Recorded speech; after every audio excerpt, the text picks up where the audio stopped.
let's actually get started now. I appreciate everybody's time. Joey Connect, senior leader with Proteus, been with this enterprise 20 some odd years, 25 years. I'm personally involved in a ridiculous amount, obviously, of clients and customers with our enterprise called Proteus. We have a flagship product, one of our flagship products. We actually have many product lines, but our product Engage is a very, very, very successful onboarding platform and used in all verticals. Technology, professional services, literally government, like we're everywhere. So there's not a lot we haven't seen. And so these webinars are conversational, kind of more experience sharing, hopefully some insights for you to take away. And like I said, use with your team.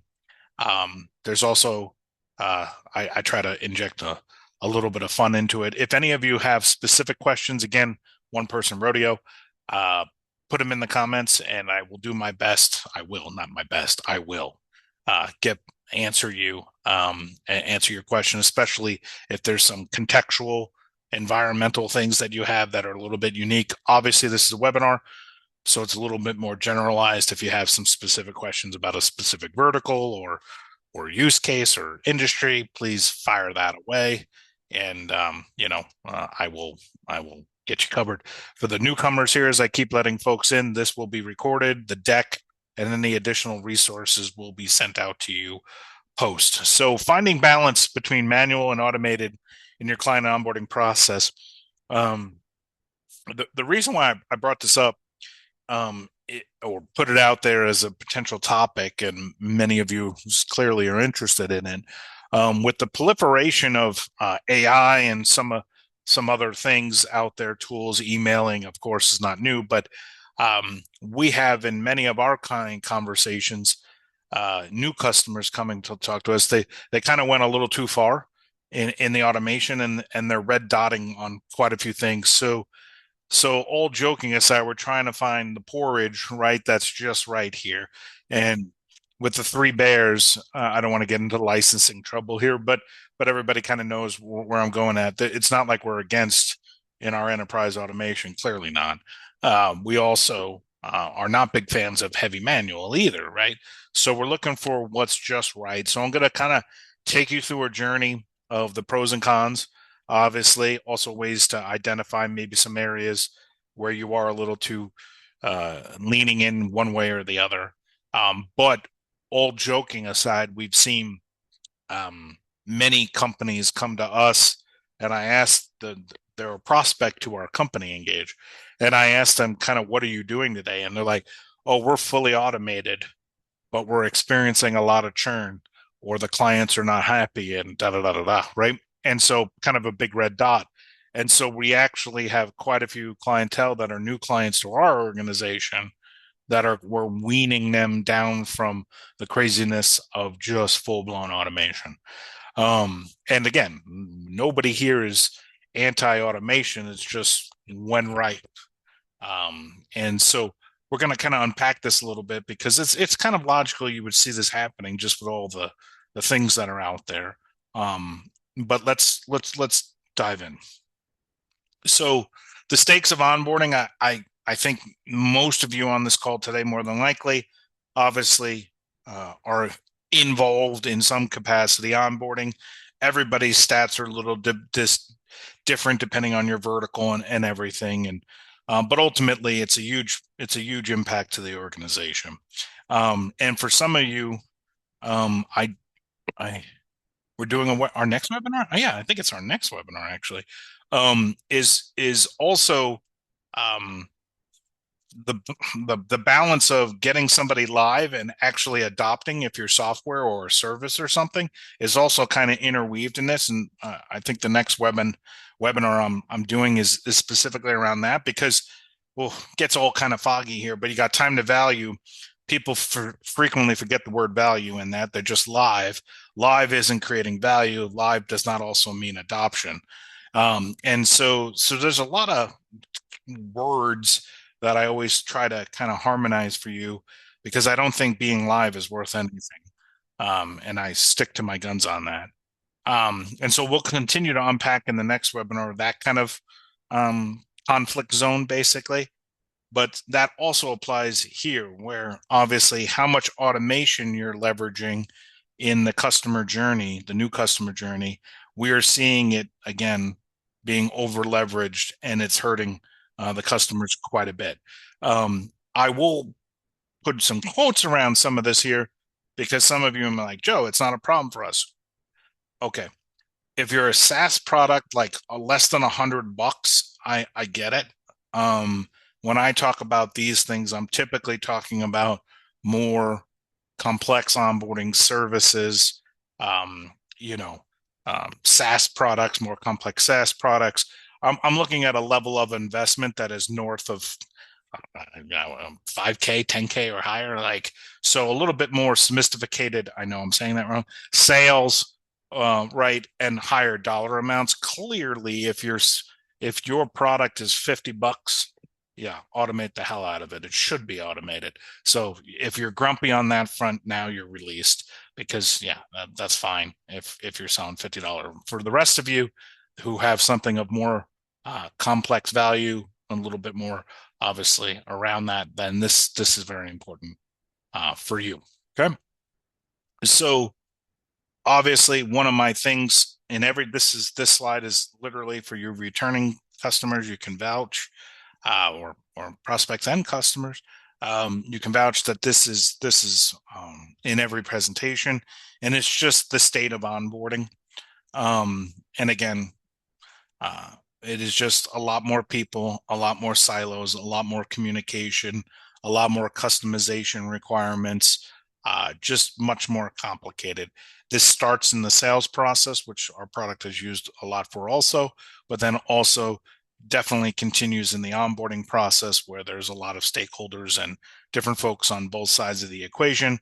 And the effective way of getting them to value is much harder because of all the people and all the reliance on multiple stakeholders and all sorts of things to get it over the line. So more than likely, a lot of you on this call are living in an ecosystem like this, right? And it just is not getting better. Our product has been around almost 7 years, and it's probably getting 20% worse each year, literally, and it's not going to stop. Um, and in times like this, where the economy is a little wonky, it's even a lot more critical because a lot of these organizations are working with lean teams. And so you got to really be very specific and work together to get something new deployed successfully because everybody's short on resources. And probably many of you are shaking your heads. Those resources might be thin on your side too. Um, so it's a many to many kind of challenge problem, overarching. It's the cloud that won't leave. This is always going to be the case. And like I said, getting worse. All right. So that's always there. And so we have to be very cognizant of that because a lot of the decisions we make on onboarding can be like this. So the Goldilocks principle. Again, I'm really trying to stay hopefully nobody from a lawsuit or a group is on here, but the Goldilocks kind of uh, principle. So nobody wants to be too manual. I think everybody can agree here. If you don't agree, saddle up. That's awesome. Too automated, obviously very impersonal, misses nuance. I'm going to really focus on that side of the equation because this is where we see companies getting hurt, and so we'll unpack that. Obviously, there's the just right, which of course we're going to promote. That you're putting in a meaningful enough time to achieve the actual desired goals of your customer, right? And kind of blending that with technology to kind of get it over the line and also be able to do this at scale. So some of you obviously might be onboarding 100 people right now, 50 people right now, meaning companies, clients. Some of you may be 10. And so there is varying, obviously, just depending on the complexity of your stuff. But the underlying principles we're going to talk about here, because they want it just right also. They don't want it on the client side to be too manual or too automated. Obviously, bespoking based on the client needs. We're going to get into that. And you want to also be scalable without being one size fits all. And so there are a lot of challenges to this, and that's why we're going to walk through kind of a couple ways to hopefully guide you how you can look at your own process and be able to say, yeah, this is good, this isn't, maybe we can do something here. And again, what we have found is there's maybe been a little too much reliance on automation out there. Okay, so that's the Goldilocks principle. Sorry, my clicker thing was, there we go. So why balance matters. So again, we have a lot of experience in this, but for many of you, your clients are really desiring a consultative experience because they don't know what they don't know. And we use that line quite often of they don't know what they don't know. And it's true. And so again, you have to kind of empathize with your customers, and fully automating the onboarding experience, or at least really you lose that consultative expert led process, which for many of you in many of your products is a lot of the value the customers get. It's not only your expertise, but it's also your expertise on how they're getting set up or how they're going to use the service. Or if you're deploying something within a hospital, we have a lot of hospital clients, a device company, any of that kind of stuff. It's not just the actual product, it's weaving that into their environment for operational success, right? And so a lot of that comes from just good old understanding the client, understanding their environment, which is the next one, of course. It's very, very important and is quite frankly a big piece of your value chain of why they potentially picked you, or more importantly, not more importantly, but they're going to keep with you, right? And so that's a lot of the bleeding point we see in automating too far, is not putting in enough, especially in the early stages of the trust and confidence development and really getting to understand your client really, really well. That's where a lot is left on the table, like a whole lot left on the table. But it's the reverse, where a lot of times you're like, oh, they're happy, like exciting, they bought our stuff, let's get them started as fast as possible. But being very judicious in making sure that you're lining up the consultative experience. I'm going to cover this in a few slides, though. It also is making sure their problems are really clear so that you can address their bleeding points very, very fast also, right? Which these all kind of triangulate to providing value fast. And so the script isn't as programmatic as we would like with, let's send them emails, let them just do everything on their own. There's a lot of these little nuances that dramatically affect the journey of the client and also the value chain that you guys are providing. Make sense, everybody? I hope it does. That's why this balance is really, really important. I'm going to go off a little bit here on what I call a pro tip.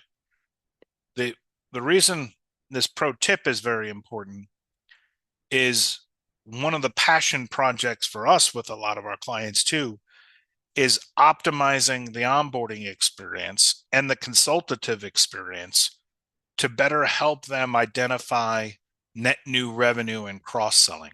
So work with me here. I'm not saying onboarding is now getting into sales, but when you establish an environment of trust and confidence, like I'm talking about here, not an email, actual humans talking to each other, saying, hey, tell me about your family and your experiences. Great. Well, here's a little bit about me. Right. Great.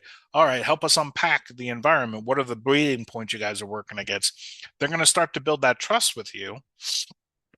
And they're going to start to tell you more about potentially their problems, definitely if structured correctly. Now, remember, a lot of times when you're onboarding, you're not dealing with the same people who you were selling it to.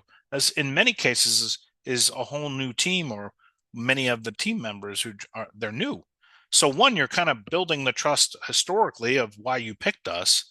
But then two is you've now established a relationship where they're also might tell you more of their bleeding points, areas of opportunity. So for many of our clients during the onboarding process, they are identifying additional products or services that client would really be interested in, assuming we can get through these first couple of journeys. Make sense, everybody? I hope it does, because it's a whole nother massive value chain for the onboarding experience, and that cannot be done in most cases automatically. I think everybody knows what I mean. Okay. So why balance matters is the relationship is still a very critical piece to this. It also affects all the other things, as you guys can see there. I'm not going to run through all these again. The deck and the audio, you guys will all have, but it also is a blended strategy that is repeatable, of course, scalable, all these kinds of things. So it's not over talking and over manualizing everything. It's finding that just right type of thing. But the importance is the just right. And I would lean, if you're thinking about this candidly, more human first, then pull back to more automation. And I'll talk about where to focus on that automation because there is a ton of waste in a lot of onboarding. I'm not saying nothing should be onboarded. All right. So why balance matters? Again, I feel like I should have some gongs playing in the background here. Wow. Okay. So here's the other side of it. Thank you. Um, it's the Tuesday before Thanksgiving. We're doing pretty good. Kudos to you for learning today. Um, okay, here's another important thing. And again, this is kind of passionate for us is onboarding is a two-team project here. You're not onboarding them. Um, they're working with you and you're working with them to be onboarded. And all of our research and feedback and yeah, thousands of conversations. This is how they're coming into the beginning part, them being your new client. Um, this is how they're approaching the early stages of the onboarding process. There's a tremendous amount of fear and concern. Um, I will be honest, of course, we always are, but there's some interesting things we have seen with a lot of clients is actually as onboarding starts, the company still has quite a few questions, even though they have bought your service or product, but they still have a ton of questions because they're like, oh crap, we're moving forward with a vendor. And many at times in the kickoff meeting, it's actually more a crap ton of questions about what they bought and why, and does it do X or Z? So it's very, very interesting kind of thing. And that kind of falls into, or definitely plays into what I have on the screen here. They are not, they don't love you yet. And in many cases, they don't even know if they should love you. Right. And they're very scared. And I mean this in a good way. Just play the game. Pretend you just bought something. How do you feel if it's a meaningful, solution or service? You want that kickoff meeting to go pretty well, but you're definitely very nervous because everybody knows on this call that if the client, well, the company is buying something, you have personally kind of vouched for it or leveraged some social credits, right? To make that happen. So it's really two sides. And a lot of times in onboarding, we are so focused on speed, TTV, get them live. We got a quarterly number we need to meet or whatever, but we have to be very cognizant of the empathy side of the other side of the transaction because we need to become one.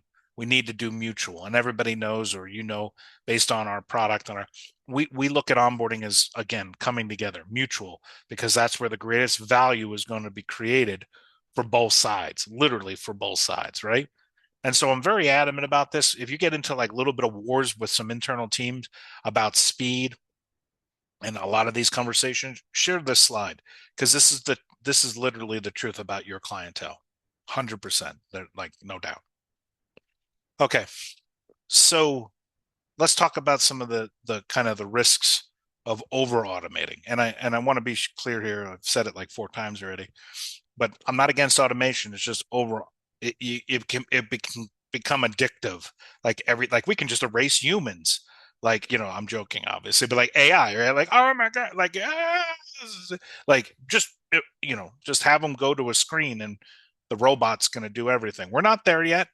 Um, we're going to be partially there to some extent, definitely in some of our manufacturing clients. But um, the risk of the over automation here, though, is obviously what I have there. So contextual, humans are able to process the nuances of the clients, right? Obviously, they might not emotionally like the false TTV. This is what I alluded to earlier.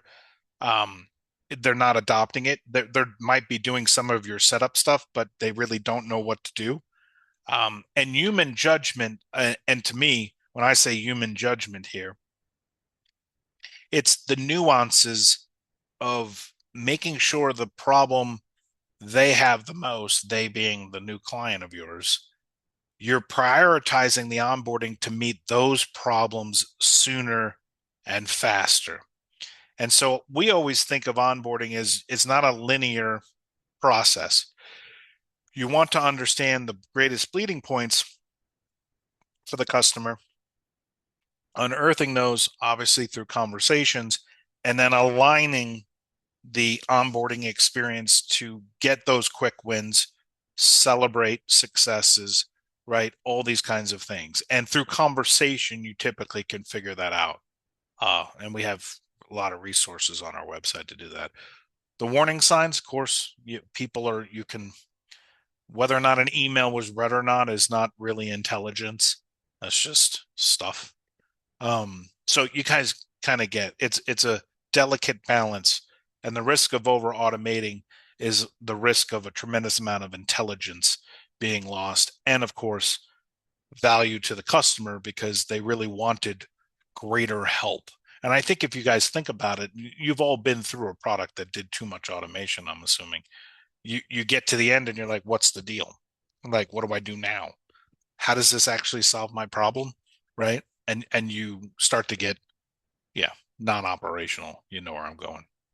All right. Risk is of manual. Like obviously everybody on this call is pretty smart. I would say smart, not pretty. I'll drop that. You are smart. And so over manual, you got to be frustrated. I mean, you don't want to be slow, um, right? Obviously, your boss doesn't like it because way too much headcount, high operational costs. Now, it's nice to be manual and talking with the customer, but it can become very problematic and more not only with your team, but also on the client side, because having too many meetings for meeting's sake is not good either, because they want a relative good velocity to value or TTV. So they're going to get frustrated themselves, right? So, the two manual is a little bit easier for everybody to figure out because it's annoying, right? The automated, that's where kind of the devil in the details kind of thing, right?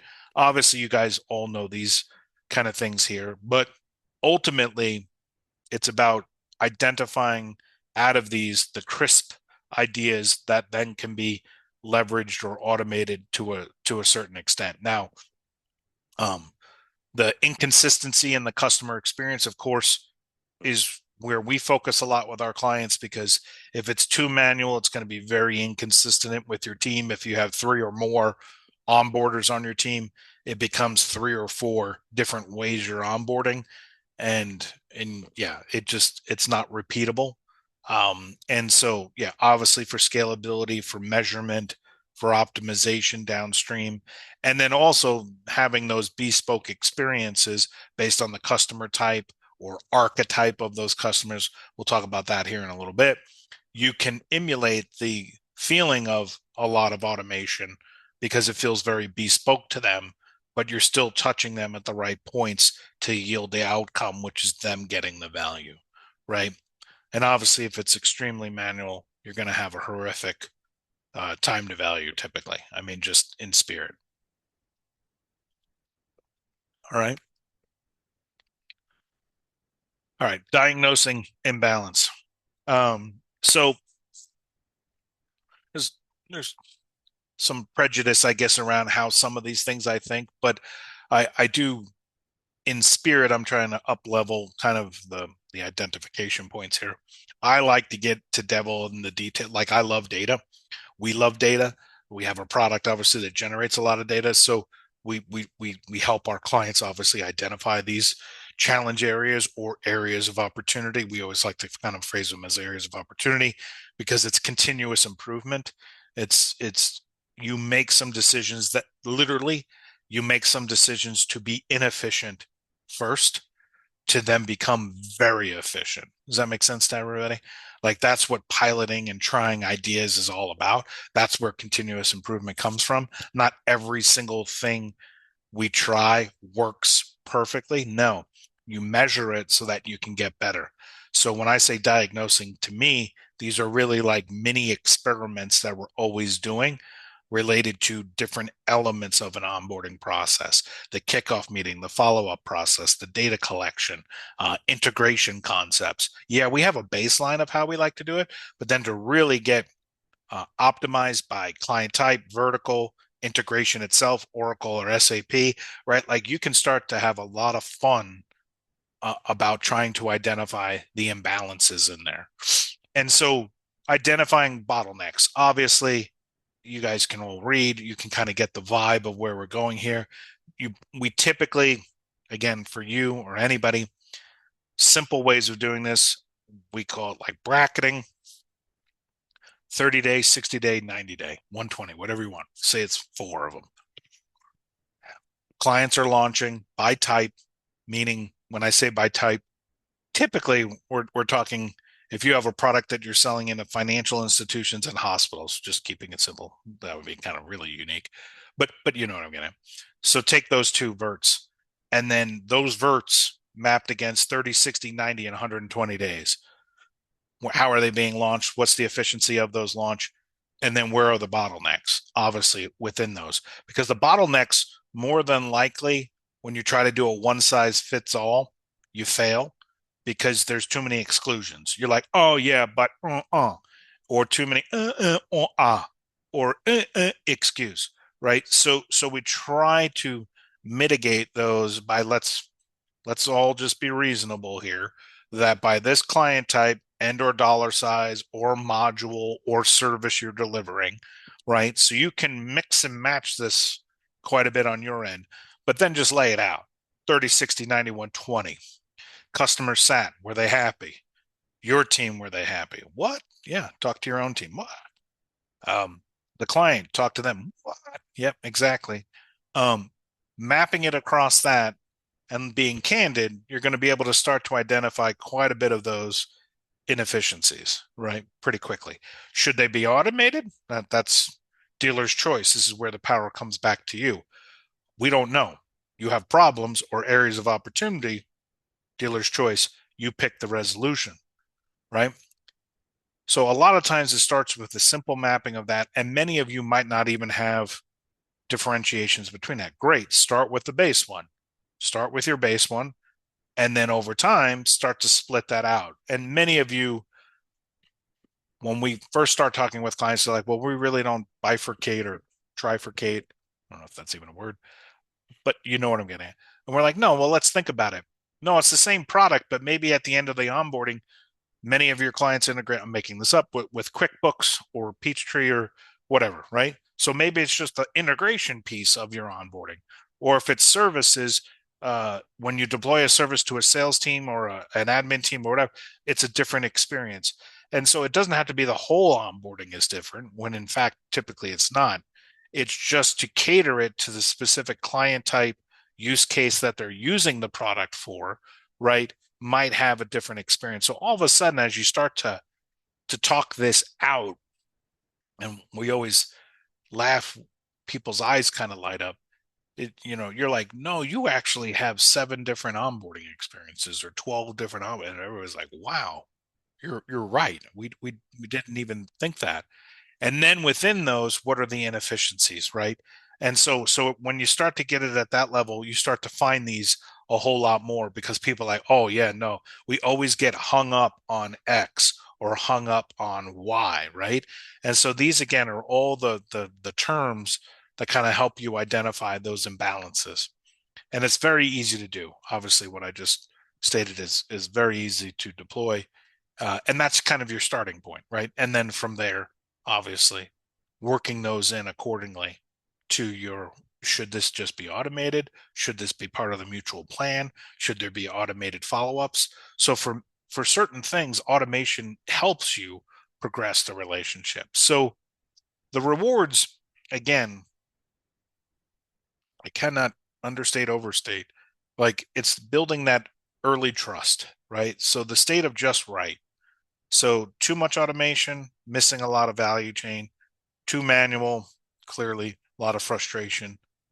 You can identify that with what we were just talking about, and now putting out what you think is the just right blend, right? And typically it looks like this.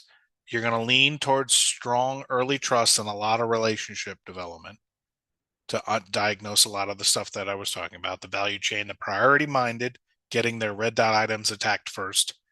Obviously, hopefully, identifying maybe some cross sell opportunities, and then building in the right mix of typically we do this with mutual plans. So you've built that trust, you've built that relationship, you now have a mutual plan in place, and now your team is doing stuff, their team is doing stuff, and they're accountable. And then there's the proper amount of human to human touch points while also leveraging a lot of technology like a mutual plan and engage and all these. You guys know what we do, right? So it's the human and the tech is doing all the kind of organizing and helping you guys communicate, collaborate, prioritize all this stuff, but still with human touch points to make sure both teams, because again, two teams are doing their work and coming back together on those mission critical things to make sure no smoke become fires, right? And that's also where the humans help a whole lot, especially in a collaborative, shared, mutual plan based environment for success. But by breaking it down by different verticals and different experiences, you can mitigate a lot of those because you're demonstrating to the client, we know what we're doing. I cannot express how important that is. People always joke like, when you're onboarding them, if you're like, we have a proven process here, but we want to obviously collaborate with you and make sure this meets your needs. You know how much trust and stress relaxing that provides your customer already, because it feels like it isn't your first rodeo. And that alone, actually, for quite a bit of our clients, the onboarding experience themselves is a massive differentiator for them, right? And so you have to understand that because everybody's been through horrible onboardings or fully automated, and they're very frustrated. So when you're like, no, we deal with many hospitals. Oh no, we deal with many credit unions, banks, manufacturing, for it immediately evokes trust.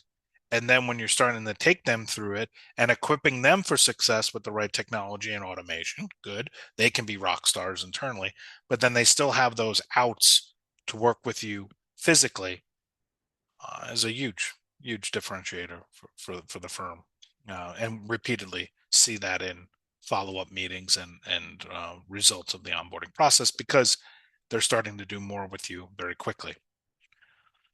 Okay, so designing the just right. So we kind of talked about this from automation's perspective. So clearly there's still a tremendous amount of opportunity to automate during the onboarding process, right? And I've kind of alluded to these as I've been walking through because we've been talking about the downsides and the upsides on a lot of these. But ultimately, any kind of repetitive tasks, obviously we want to get rid of, like you can't even do it anyway, no one's doing it. Like in our mutual plan we have all these automations, escalations, reminders to people, right? Like all of these things automatically loading data based on the client type or what integration. So we try to optimize the amount of picks and clicks for your team to the maximus, because the only time your team should be kind of coming in and out of our platform engages to mark things as done if executed, and or you're in the meeting with the client and you guys are mutual planning and figuring out everything. So our automations are more to maximize your time so that you can have those human relationships and not be wasting any time on anything that could be automated internally for your team. And it's the same thing with your client. And why that's important is in order to do that with your client, you got to have those obviously by archetypes, right? So it's not just having the customer, it's we know the customer, we know what they're needing to do so that we can equip them for success. It's a huge difference in onboarding, right? Many of you, I'm sure, go to hotels or whatever, right? But like frequently when I go to a hotel, like it's playing Frank Sinatra, my favorite singer, right? It has Diet Coke sitting there, right? They know me. They know my challenges. They know what I like, right? And so when you're in that kind of environment and we know how it's going to be, the customer feels that in those bespoke, but no work for you kind of experiences. Huge difference in trust, collaboration, And most importantly, net new revenue, because they're going to buy more from you, right? Hopefully you can sell them something else. Maybe you can't, but you guys know what I'm getting at. And so there is a balance of speed with client experience for sure. But you can architect that by client type or whatever you want. But ultimately, you can tweak it too because you're measuring it over time. Hopefully, making sense to everybody. They kind of all build on each other to get to this. So, final takeaways: balance is key. Like I said, we've had a lot of new customers coming to us that kind of fully automated way too much, and they're feeling the brunt of it with um, churn and dissatisfaction and or non-adoption, which basically equates to churn. Um, and so it's kind of a drug, and you're like, oh, we could totally optimize this. We could bring on 100 clients and talk to nobody. But then all of a sudden, when that starts to unpack and unravel, you're needing to pick up the sticks, right? And so, just as a fair warning, that's why I put that out there. Um, we try to architect automation to amplify the human contact. And that's really where I was taking you through the different steps in the process to identify, because what you're trying to do is create meaningful, what I call crescendo points. It's probably not proper, but I call them like crescendo, like music crescendo. So it's like everybody's doing their own thing. There's automation helping everybody. And then let's get together and figure it out. Any problems? Good. On track, off track. Red dot item. Smoke. Nope, no smoke. We killed that. Perfect. That's why we're here together. Everybody retreat, go do your homework, get everything done. Crescendo point, crescendo point, crescendo point. Meaningful interaction, candid conversations to make you win, which makes them win, and they're happy also. Um, Obviously, you can't improve what you're not measuring.